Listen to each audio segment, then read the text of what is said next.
வணக்கம். இலங்கையின் இன்றைய தலைப்புச் செய்திகள். அரச ஊழியர்களுக்கான வேதன திருத்தம் தொடர்பான சுற்றறிக்கை வெளியீடு. பண்டிகை காலத்தை முன்னிட்டு விசேட சுற்றிவளைப்பு. முன்னாள் ராஜாங்க அமைச்சர் வியாழேந்திரன் விளக்கமறியலில் வியாழேந்திரனின் கைதை வெடிகொளுத்தி கொண்டாடிய இளைஞர்கள் மட்டக்களப்பில் சம்பவம்.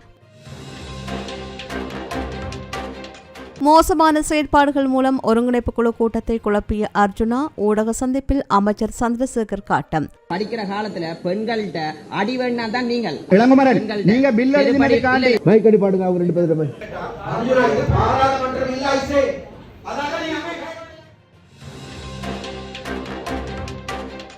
மகாபல புலமைப்பரிசில் பரிசில்களை தாமதமின்றி பெற்றுக்கொள்ள நடவடிக்கை.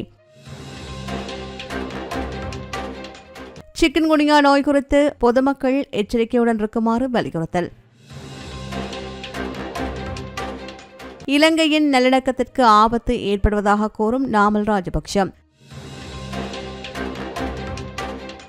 மலசல கூடத்தில் உணவு தயாரிப்பு உரிமையாளருக்கு சிறை, நீதிமன்றம் அதிரடி உத்தரவு. இயக்குனர் பாரதிராஜாவின் மகன் மனோஜ் பாரதிராஜா மாரடைப்பால் உயிரிழப்பு. சில வைத்தியசாலைகளில் சிறுநீரக விற்பனை மோசடி. 2025 ஆண்டுக்கான பாதீட்டில் முன்மொழியப்பட்ட அரச பணியாளர்களுக்கான வேதன திருத்தம் அடங்கிய சுற்றறிக்கை வெளியிடப்பட்டுள்ளது. இது தொடர்பான சுற்றறிக்கை பொது நிர்வாக மாகாண சபைகள் மற்றும் உள்ளூராட்சி அமைச்சினால் அமைச்சர்களின் செயலாளர்கள், மாகாண பிரதம செயலாளர்கள் மற்றும் திணைக்கள பிரதானிகளுக்கு அனுப்பப்பட்டுள்ளது. அதற்கமைய மாற்றியமைக்கப்பட்ட புதிய வேதன அளவு திட்டங்கள் மற்றும் மேலதிக கொடுப்பனவுகள் குறித்த விவரங்கள் சுற்றறிக்கையில் உள்ளடக்கப்பட்டுள்ளன. எதிர்வரும் பண்டிகை காலத்தை முன்னிட்டு விசேட சுற்றிவளைப்பு மற்றும் சோதனை நடவடிக்கைகள் மேற்கொள்ளப்படவுள்ளதாக நுகர்வோர் விவகார அதிகார சபை தெரிவித்துள்ளது. அதற்கமைய மொத்த விற்பனை நிலையங்கள் மற்றும் களஞ்சிய சாலைகள் என்பன சோதனைக்கு உட்படுத்தப்படவுள்ளன. இதன்போது காலாவதியான உணவு மற்றும் மாற்றியமைக்கப்பட்ட தகவல்களுடன் கூடிய பொருட்கள் சந்தைக்கு விநியோகிப்பதை தடுப்பதற்கு நடவடிக்கை எடுக்கப்படும் என்று நுகர்வோர் விவகார அதிகார சபை குறிப்பிட்டுள்ளது. இந்த காலகட்டத்தில் பல்பொருள் அங்காடிகள், சில்லறை விற்பனை நிலையங்கள் மற்றும் நடமாடும் விற்பனை என்பனவும் சோதனைக்கு உட்படுத்தப்பட உள்ளதாக தெரிவிக்கப்பட்டுள்ளது. பண்டிகை காலத்தில் நுகர்வோர் பொருட்களை இணைய வழியில் கொள்வனவு செய்கின்ற போது மிகவும் அவதானத்துடன் செயல்படுமாறும் நுகர்வோர் விவகார அதிகார சபை அறிவுறுத்தியுள்ளது. லஞ்ச ஊழல் ஆணைக்குழு அதிகாரிகளால் முன்னாள் ராஜாங்க அமைச்சர் வியாழேந்திரன் கைது செய்யப்பட்டார். குறித்த விடயம் தொடர்பில் மேலும் தெரியவருவதாவது, லஞ்சம் பெற்றுக் கொள்வதற்கு உடந்தையாக இருந்த குற்றச்சாட்டில் அவர் கைது செய்யப்பட்டதாக தெரிவிக்கப்படுகின்றது. கைது செய்யப்பட்டு கொழும்பு புதுக்கடை நீதவான் நீதிமன்றில் முன்னிலைப்படுத்தப்பட்டார். இந்நிலையில் அவரை ஏப்ரல் 1 வரையில் விளக்கமறியல் வைக்க நீதவான் உத்தரவிட்டார்.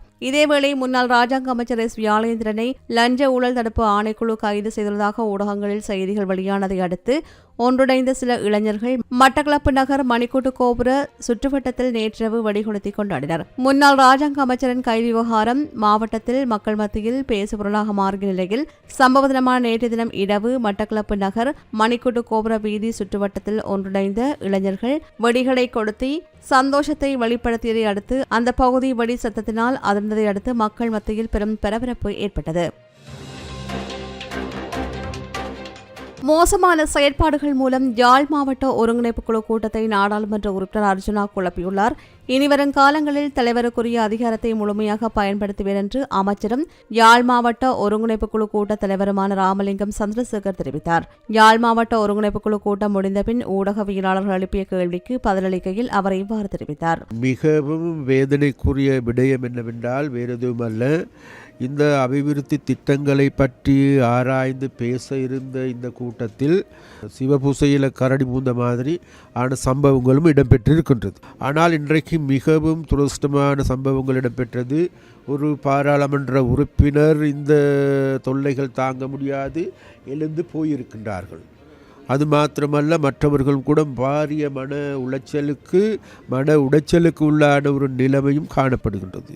இந்த நிலைமையை நாங்கள் வேறு யாரிடமும் சொல்ல முடியாது. ஏனென்றால் ஒரு சில விஷயங்களை கட்டுப்படுத்த முடியும், ஒரு சில விஷயங்களை கட்டுப்படுத்த முடியாது. ஒரு சில ஆட்களை கட்டுப்படுத்த முடியும், ஒரு சில ஆட்களை கட்டுப்படுத்த முடியாது.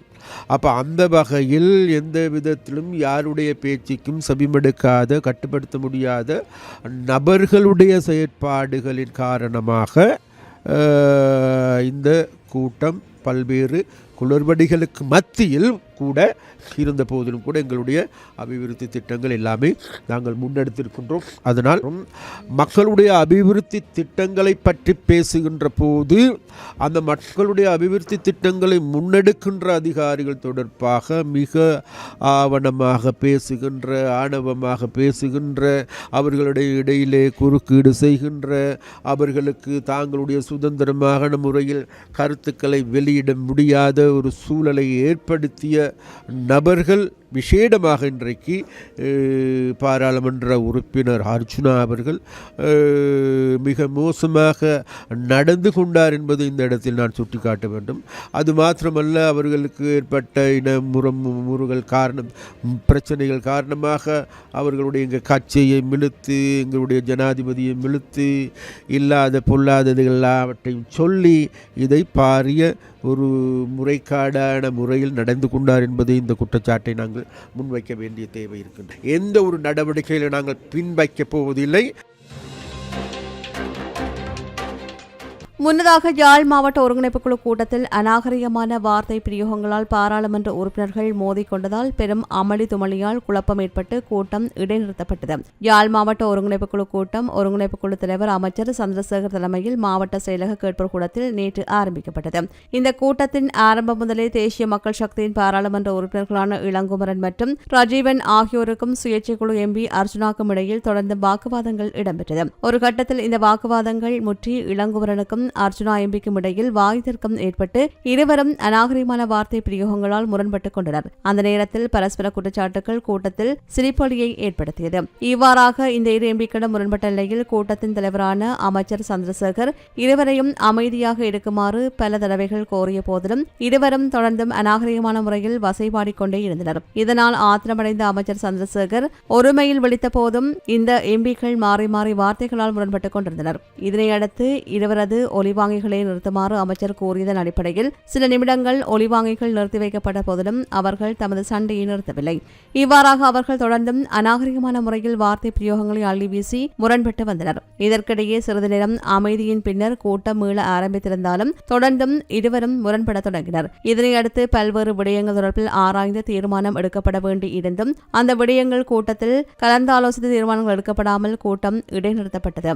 கூட்டத்தில் அரசு அதிகாரிகளை பாராளுமன்ற உறுப்பினர்கள் அநாகரிகமாக நடத்துவதாகவும் கூட்டத்தின் தலைவர் இவர்களை கட்டுப்படுத்த தவறுவதாகவும் குறிப்பிட்ட ஸ்ரீதரன் எம்பி இந்த கூட்டத்தில் இருப்பதில் பயனில்லை என்று அறிவித்துவிட்டு அங்கிருந்து வெளிநடப்பு செய்திருந்தார்.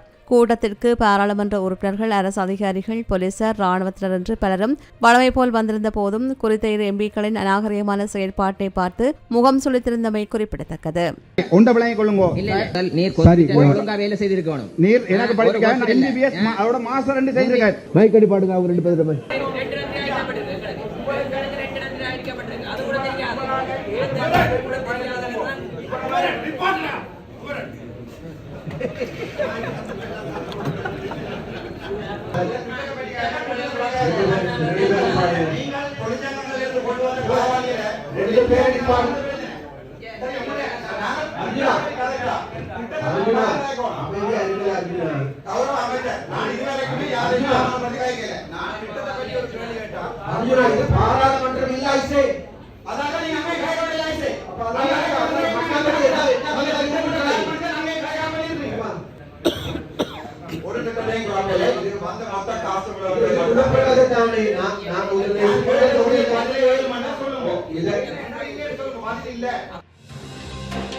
இலங்கையில் உள்ள போர் வீரர்களுக்கு எதிராக ஐக்கியராட்சியம் தடைகளை விதித்துள்ளமை தொடர்பில் ஸ்ரீலங்கா பொதுஜன பிரமுனவின் தேசிய அமைப்பாளரும் பாராளுமன்ற உறுப்பினருமான நாமல் ராஜபக்ஷ ஊடகங்களுக்கு கருத்து வெளியிட்டார்.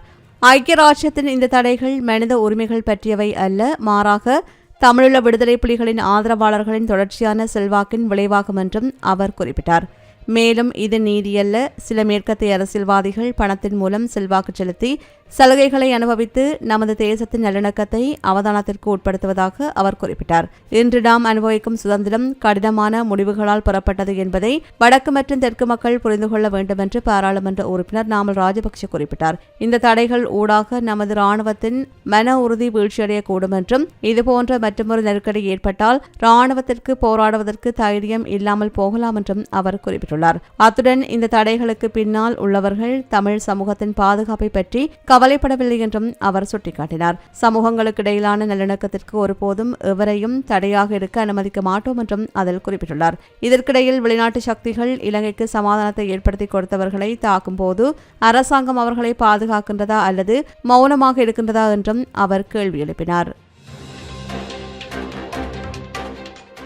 யாழ்ப்பாண மாநகர சபை உள்ளிட்ட உள்ளூராட்சி சபைகளில் போட்டியிடுவதற்கான வேட்புமனுக்கள் நிராகரிக்கப்பட்டமைக்கு எதிராக உச்சநீதிமன்றத்தில் தமிழ் மக்கள் கூட்டணி வழக்கு தொடர்ந்துள்ளது. தமிழ் மக்கள் கூட்டணியால் வழங்கப்பட்ட வேட்புமனுவில் பெண் வேட்பாளர் ஒருவரின் சத்தியக்கூற்றில் தவறு உள்ளதாக கூறி அந்த பெண் வேட்பாளரை பட்டியலிருந்து நீக்கியமையால் தேவையான பெண் பிரதித்துவம் இல்லை என்று மாநகர சபைக்கான வேட்புமனுவை தேர்தல் திணைக்களம் முற்றாக நிராகரித்துள்ளது. வேட்புமனுவில் தேவையான பெண் வேட்பாளர்களை உள்ளடக்கியிருந்தோம். ஆனால் ஒரு பெண் வேட்பாளரின் சத்தியக்கூற்றில் தவறு எனில் அவரை மாத்திரம் நீக்கி ஏனையோரை போட்டியிட அனுமதித்திருக்க வேண்டும். அவ்வாறு இல்லாமல் முழு வேட்புமனுக்களை நிராகரித்து 48 வேட்பாளர்களின் ஜனநாயக உரிமையை மறுத்துள்ளார்கள் என்று தமிழ் மக்கள் கூட்டணியினர் கண்டனம் தெரிவித்து வருகின்றனர். இந்நிலையிலேயே நேற்று ஜனாதிபதி சட்டத்தரணி ஜெஃப்ரி அழகரட்னம் ஊடாக உச்சநீதிமன்றத்தில் வழக்கு தொடர்ந்துள்ளனர். யாழ்ப்பாண மாநகர சபையின் முன்னாள் முதல்வர் சட்டத்தரணி மணிவண்ணனை முதல்வர் வேட்பாளராக கொண்டு களமிறங்கிய தமிழ் மக்கள் கூட்டணியின் வேட்புமனுவே நிராகரிக்கப்பட்டமை குறிப்பிடத்தக்கது. தமிழ் மக்கள் கூட்டணியினாலே யாழ்ப்பாணம் மாநகர சபைக்கு தாக்கல் செய்யப்பட்டிருந்த வேட்புமனு அண்மையிலே நிராகரிக்கப்பட்டிருந்தது. அதற்கு எதிராக நாங்கள் சட்ட நடவடிக்கை எடுக்கப் போவதாக நாங்கள் கூறியிருந்தோம். அதன் அடிப்படையிலே இன்றைய தினம் இலங்கையினுடைய உயர் நீதிமன்றத்திலே கொழும்பிலே அடிப்படை மனித உரிமை மீறல் வழக்கு தாக்கல் செய்யப்பட்டிருக்கிறது. இந்த அடிப்படை உரிமை மீறல் மனு வெகு விரைவிலே திறந்த நீதிமன்றத்திலே எடுத்துக்கொள்ளப்பட இருக்கிறது. இந்த வழக்கிலே எதிர்மனுதாரராக யாழ்ப்பாணம் மாநகர சபையினுடைய தெரிவத்தாட்சி அலுவலர் அவரோடு இணைந்து தேர்தல்கள் ஆணைக்குழுவைச் சேர்ந்த 3 சட்டமாதிபர் ஆகியோரை எதிர்மனுதாரர்களாக சேர்த்து இந்த வழக்கானது தாக்கல் செய்யப்பட்டிருக்கிறது. இந்த வழக்கிலே நானும் கட்சியுடைய செயலாளர் நாயகம் நீதியரசர் விக்னேஸ்வரன் அவர்களும் மனுதாரர்களாக இந்த வழக்கை தாக்கல் செய்திருக்கின்றோம்.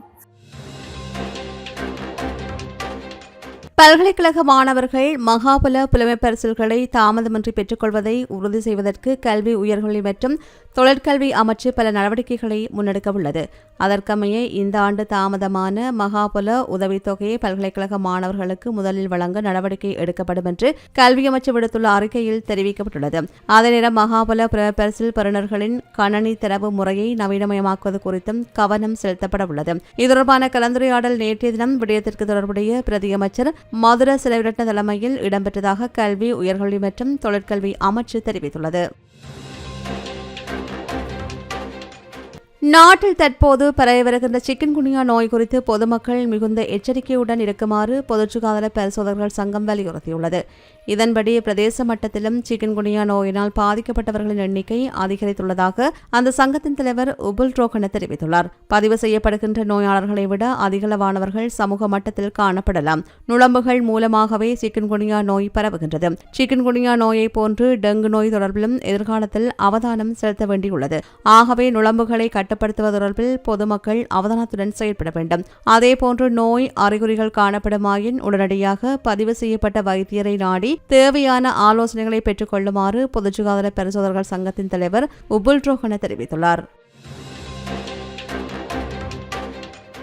மட்டக்களப்பு செங்கலடி பொது சுகாதார பிரிவில் உள்ள உணவகம் ஒன்றில் மலசல கூடத்தில் மனித நுகர்வுக்கு பொருத்தமற்ற முறையில் உணவு தயாரித்து விற்பனை செய்த கடை உரிமையாளருக்கு 1 மாத கால சிறை தண்டனையும் 60,000 ரூபாவை அபராதமாக செலுத்துமாறும் ஏறாவூர் சுற்றுலா நீதிமன்ற மேலதிக நீதவான் உத்தரவிட்டார். குறித்த பிரதேசத்தில் உள்ள உணவகங்களை சம்பவ தினமான நேற்று பொது சுகாதார பரிசோதகர்கள் சுகாதார வைத்திய அதிகாரிகள் முற்றுகையிட்டு சோதனை நடத்தினர். இதன்போது இரு உணவகத்தில் மலசல கூடத்தில் உணவு தயாரித்து விற்பனை செய்து வந்ததை கண்டுபிடித்து அந்த உணவக உரிமையாளரை கைது செய்தனர்.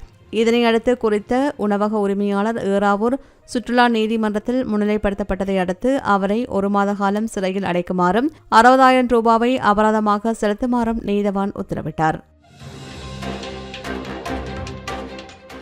யாழ்ப்பாணத்தில் அதிக ஹெரோயின் பாவனையால் இளைஞர் ஒருவர் நேற்றைய தினம் உயிரிழந்துள்ளார். குறித்த சம்பவம் தொடர்பில் மேலும் தெரியவருவதாவது, யாழ்ப்பாணம் நல்லூர் பகுதியைச் சேர்ந்த 30 வயதுடைய நபரை இவ்வாறு உயிரிழந்துள்ளார். இவர் கடந்த 23ஆம் தேதி நண்பனின் வீட்டுக்கு சென்று உறங்கியுள்ளார். 24ஆம் தேதி அவரை பார்வையிட்ட வேளை மயக்க நிலையில் காணப்பட்டார். பின்னர் அவரை யாழ்ப்பாணம் போதனா வைத்தியசாலையை கொண்டு சென்ற வேளை அவர் உயிரிழந்து விட்டதாக வைத்தியர்கள் தெரிவித்தனர்.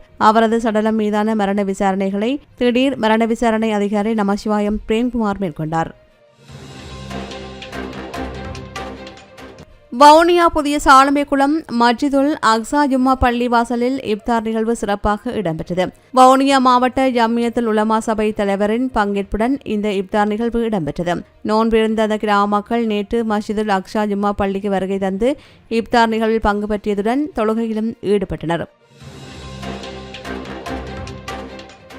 இனங்களுக்கிடையே ஐக்கியத்தையும் ஒற்றுமையினையும் ஏற்படுத்தும் வகையில் மட்டக்களப்பு மாவட்ட செயலகம் ஏற்பாடு செய்த இப்தார் நிகழ்வு நேற்று இடம்பெற்றது.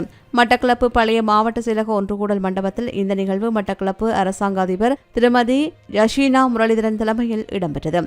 இந்நிகழ்வில் தமிழ் முஸ்லிம் மக்கள் கலந்து கொண்ட நிகழ்வினை சிறப்பித்தமை குறிப்பிடத்தக்கது.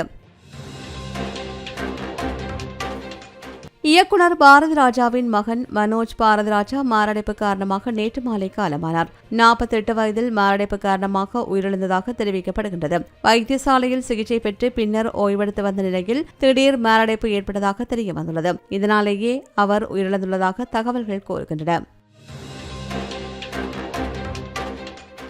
நாட்டில் உள்ள சில அரசு மற்றும் தனியார் வைத்தியசாலைகளில் சிறுநீரக கடத்தல் மோசடி இடம்பெற்று வருவதாக சுகாதார தொழிற்சங்கங்கள் தெரிவித்துள்ளன. சில விசேட வைத்தியர்களின் உதவியுடன் பெறப்படுகின்ற சிறுநீரகம் ஒன்று அதிக விலையில் விற்பனை செய்யப்படுவதாக மருத்துவ மற்றும் சிவில் உரிமைக்கான வைத்தியர்களின் தொழிற்சங்க கூட்டமைப்பின் தலைவர் வைத்தியர் சமல் சஞ்சீவ நேற்று இடம்பெற்ற செய்தியாளர் சந்திப்பில் தெரிவித்தார். வடக்கில் யாழ்ப்பாணம் முதல் தெற்கில் கராப்பட்டிய, மாத்தறை, ஹம்மாந்தோட்டை என்று பல பகுதிகளில் உள்ள அரசு மற்றும் தனியார் வைத்தியசாலைகளில் சிறுநீரகங்களை அகற்றி விற்பனை செய்யப்படுகின்ற மோசடிகள் இடம்பெறுவதாக அவர் குறிப்பிட்டுள்ளார். சிறுநீரகங்களை வழங்கும் தமக்கு வெறுமனே 4 முதல் 5 லட்சம் ரூபாய் மாத்திரம் வழங்கப்படுவதாக இந்த மோசடிக்கு இரையானவர்கள் தெரிவித்துள்ளதாக வைத்தியர் சமல் சஞ்சீவ மேலும் சுட்டிக்காட்டியுள்ளார். எனவே இவ்வாறு பெறப்படும் சிறுநீரகங்களை இந்த மோசடியுடன் தொடர்புடைய விசேட வைத்தியர்கள் இடைத்தரகர்களுக்கு 40 முதல் 50 லட்சம் ரூபாய்க்கு விற்பனை செய்வதாகவும் தெரிவிக்கப்படுகின்றது. இதுபோன்ற செய்திகளை தெரிந்து கொள்ள சமூகம் நியூஸ் சேனலை சப்ஸ்கிரைப் செய்து அருகில் உள்ள பெல் பட்டனை கிளிக் செய்யுங்கள். மேலும் இதுபோன்ற செய்திகளை உடனுக்குடன் தெரிந்து கொள்ள சமூகமீடியா.com என்ற இணையதளத்தின் வாயிலாகவும் எங்களுடன் இணைந்திருங்கள்.